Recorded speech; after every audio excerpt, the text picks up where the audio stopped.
Hello everyone, good morning and welcome back to the channel. আমি প্রিয়াঙ্কা আর শুরু করছি আমার আজকের দিনের আরেকটা নতুন ব্লগ। সো নতুন বলতে কি, আমার এটা লামহাটা ডায়েরিজের সেকেন্ড পার্ট, যেটা দার্জিলিংয়ের কিছু কিছু অংশ আমি এখানে আমার ভিডিওতে তুলে ধরবো। সো সেই জন্য ভিডিওটা স্কিপ না করে আমার সাথে শেষ অবধি থাকতে হবে। সো চলো, লেটস স্টার্ট দ্য ভিডিও। তো এই যে দেখো, ঘুম থেকে উঠে গেছি আর বাইরে সুন্দর বৃষ্টি হচ্ছে, আর এদিকে মেয়েকে ওর বাবা একটুখানি প্যাম্পার করছে, না হলে ও সকাল সকাল না ওর মুড একটু বিগড়ে থাকে। তো আর কি করা যাবে, যাই হোক মেয়েকে রেডি করে এবার আমরা ব্রেকফাস্ট টেবিলে চলে এসেছি। আর আজকে ব্রেকফাস্টে ছিল হচ্ছে রুটি, আলুর দম, আচার, আর হচ্ছে তোমার আমরা অমলেট বলেছিলাম, তো যাই হোক অমলেট বানাচ্ছিল। সো এবার চলো ব্রেকফাস্টটা ঝটপট করে নিই, তারপর গিয়ে মেয়েকে রেডি করে তারপর গিয়ে আমাদের আবার বেরোতে হবে, কারণ আজকে আবার আমাদের ফেরা। সো এখান থেকে ব্রেকফাস্ট করে আমরা একদম দার্জিলিংয়ের উদ্দেশ্যে বেরিয়ে যাব। তো দেখি কতটা কি করা যায়, কতটা যেতে পারি। সো এই যে দেখো আমরা ফুল রেডি, আর আজকে বোন আর আমি একদম ব্ল্যাক ব্ল্যাক ম্যাচিং হয়ে গেছে। তো চলো ভ্লগটা দেখতে থাকো।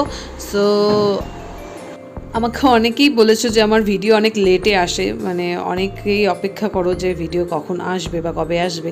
তো সত্যি কথা বলতে গেলে আমি ভীষণ একেবারে ল্যাদ খাওয়া পাবলিক, যে একেবারে হয় না যে রেগুলার আমি ভিডিও এডিট করতেই পারি না। অনেক দিন ধরে কি আমি সমস্ত ক্লিপগুলো সব একসাথে করি, তারপর ধরো ভয়েস ওভার দিই, সেগুলো করে পুরো আমার না একটু লেট হয়ে যায়।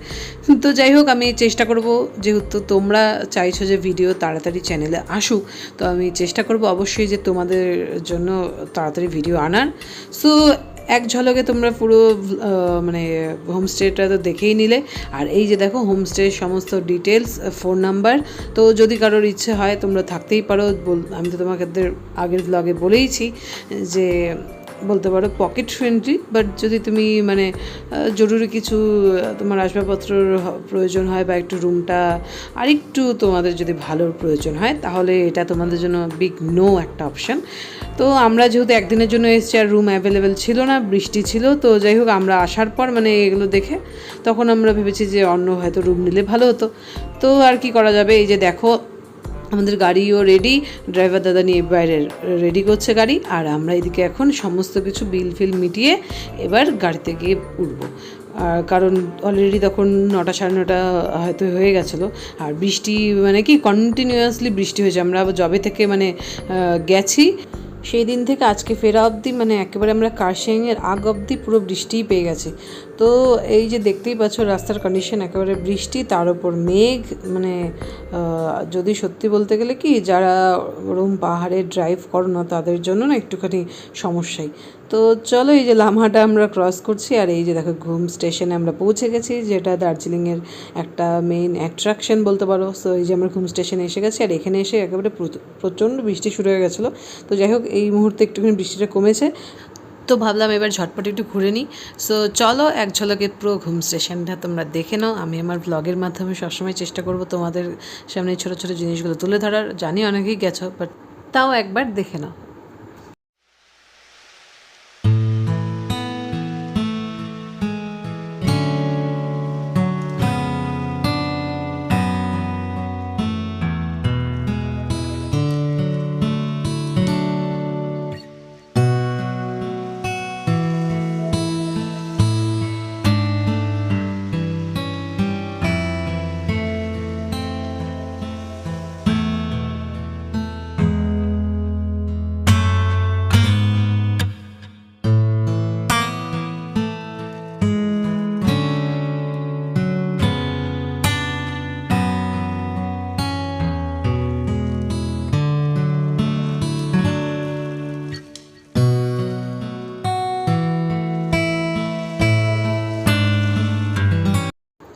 সো আমাদের অলমোস্ট এখানটায় ঘোরা শেষ। এবার আমাদের যে ড্রাইভার দাদা আছে তিনি হচ্ছে এই দিকটায় গাড়ি নিয়ে আসবে। সো এরপর ইচ্ছে আছে যে নেক্সট আমাদের স্টপেজ হবে হচ্ছে বাতাসিয়া লুপ। তো সেখানটা যাই, তারপর যদি সময় হয় তাহলে ভেবেছি মেলে যাব। সো চলো দেখি কতদূর কী করা যায়, কতদূর যাওয়া যায়। আর এদিকে বৃষ্টি তো থামার নামই নেই, মানে একেবারে মনে হচ্ছে যে বৃষ্টি আমাদের সাথে সাথেই একেবারে এসেছে, সাথে সাথেই যাবে, মানে এরম অবস্থা, মানে বৃষ্টিতে নাজেহাল করে দিয়েছে। এমনিতে সত্যি কথা বলতে গেলে পাহাড়ে আমার সবসময়ই ভালো লাগে, বৃষ্টি রোদ গরম যাই বলো না কেন সবসময় আমার পাহাড় মানে ফেভারিট। বাট একটাই সমস্যা যে মেয়েকে নিয়ে, কারণ ও ভিজলে স্বাভাবিকভাবে না একটুখানি টেনশন একটা কাজ করতেই থাকে, যে যেহেতু ওয়েদার চেঞ্জ, তারপর ধরো ওরম বৃষ্টির জল গায়ে লাগছে যদি ঠান্ডা লেগে যায়। সো যাই হোক, আর কি করা যাবে, যেহেতু বর্ষায় এসেছি তাহলে এই সব তো ফেস করতেই হবে, তাই না? তো এই যে আমাদের ড্রাইভার দাদা চলে এসছে, আর আমরা এখন গাড়িতে উঠে গেছি। আর এই পাহাড়ের একটা জিনিস খুব ভালো, মানে আমাদের সমতলের মতন নয়, এই যে গাড়িগুলো দেখছো সব পরপরই যাবে, কেউ কাউকে মানে ওরমভাবে ওভারটেক করার চেষ্টা করবে না, তাহলে কী হবে, জ্যাম লেগে যাবে। তো এটা একটা রুলস। তো বাট আমাদের যদি সমতলে যদি দেখো তো দেখতেই পাও যে মানে কে কার আগে যাবে ক্রস করে, একেবারে মানে অ্যাক্সিডেন্ট বাধায়। সো আমরা বাতাসে লুপ এসে গেছি, আর এসেই দেখছি ট্রেনটা ছাড়বে করছে। তো যাই হোক 5-10 মিনিট ওয়েট করার পর ট্রেনটা ছেড়েও ছিল। তো এই মুমেন্টটা জাস্ট আমি আমার মোবাইলে ক্যামেরাবন্দি করে নিয়েছিলাম। সো তোমাদের সাথে তো আমি একটা রিলসেও শেয়ার করেছি। আর এই যে পুরো বাতাসিয়া লুপটার ক্লোজ একটা লুক, যেটাও আমি একটা রিলসে শেয়ার করেছি। সো যারা দেখোনি তাদের জন্য তো একবার এক ঝলকে পুরো দেখিয়ে নিলাম পুরো বাতাসিয়া লুপ। তো বৃষ্টি একেবারে নাজেহাল করে দিয়েছিল, যে একেবারে একটা ছাতায় আর হচ্ছিল না।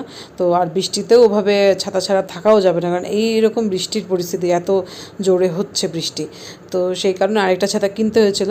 আর এই যে দেখো এই মোমেন্টটায় ট্রেনটা ছেড়েছে, মানে এত সুন্দর লাগছিল দেখতে।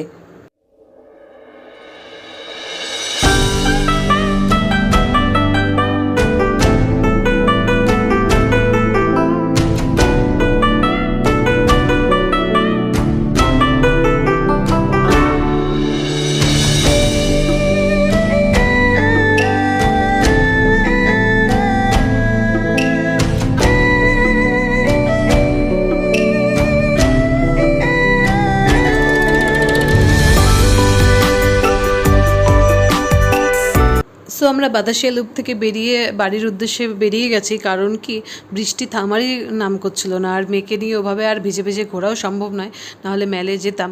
তো রাস্তায় এই যে দাঁড়িয়েছি এক জায়গায় মোমো খাবো বলে, আর এখানকার মোমোটা জাস্ট অসাম ছিল খেতে।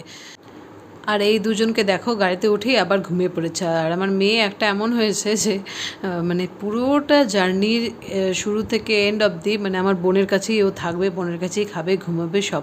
ইভেন কি গাড়িতেও যে ঘুমোচ্ছে দেখলো তো, মানে একেবারে বোনের সাথেই থাকবে। সো ড্রাইভার দাদা আমাদের দার্জিলিং অবধি ছেড়ে দিয়েছে, মানে দার্জিলিং থেকে আমরা নিজেরাই এসেছি। তো আমার হাজব্যান্ডই ড্রাইভ করছে। তো আমার মতে কি বলো তো, যারা নিউ ড্রাইভার মানে পাহাড়ের ড্রাইভার না, তাদের পক্ষে এই রাস্তা চালানো সত্যিই অসম্ভব। মানে আমি হ্যাটস অফ মানে করছি আমার হাজব্যান্ডকে, মানে এই রাস্তায় ও হচ্ছে একটা সাহস করে চালিয়েছে, কারণ একেবারে রীতিমতো ঘাবড়ে যাওয়ার মতন পরিস্থিতি ছিল। দেখতেই পাচ্ছ মানে এইরমভাবে মেঘে ঢাকা, এগুলো কিন্তু কুয়াশা না, মেঘে ঢাকা। তো এইরম রাস্তায় মানে কি একেবারে ভীষণই ভয় লাগছিলো, আমাদের হার্টবিট সবারই একদম বেড়ে গেছিলো, মানে কিভাবে চালাবো, কারণ কি একটু এদিক ওদিক হলেই না অ্যাক্সিডেন্ট হয়ে যাবে। আর পাহাড়ে বুঝতেই পারছো মানে একেবারে অ্যাক্সিডেন্ট হলে একদম পুরো খাদে পড়ে যাবো। সামনে দেখতেই পাচ্ছ যে কিছুই দেখা যাচ্ছে না, তো মানে একেবারে বলতে পারো রাস্তায় মাঝামাঝি আমরা হয়তো চলে এসেছিলাম। তো মানে এরকম হচ্ছিলো যে সামনেও যেতে ভয় লাগছে আর পেছনেও যাওয়া যাবে না, আর দাঁড়িয়ে যে তুমি অপেক্ষা করবে এই মেঘ সহজে কাটার না। তো যাই হোক এইভাবেই আমরা চলে এসছি শিলিগুড়ি ক্রস করে, এই যে ময়নাগুড়ি পার করে আমরা টেকাটুলি নামক জায়গাটা, এই যে ফেমাস ঝুড়ি বুন্দিয়ার যে দোকানটা, যেটা আমার আগের ব্লগও আমি একবার শেয়ার করেছি, তো সেখানটাতে দাঁড়িয়েছি কিছু একটুখানি টিফিন করার জন্য, কারণ ভাত খাওয়া হয়নি, মোমো খেয়েছি বলে। সো গাইজ আজকের ব্লগটা এখানেই শেষ করছি, কারণ ব্লগটা অনেকটাই বড় হয়ে যাচ্ছে। সো ব্লগটা ভালো লাগলে please do like comment share and subscribe my channel. দেখা হচ্ছে আবার খুব তাড়াতাড়ি অন্য একটা ব্লগে। সো সবাই খুব ভালো থেকো, সুস্থ থেকো। Till then tata by.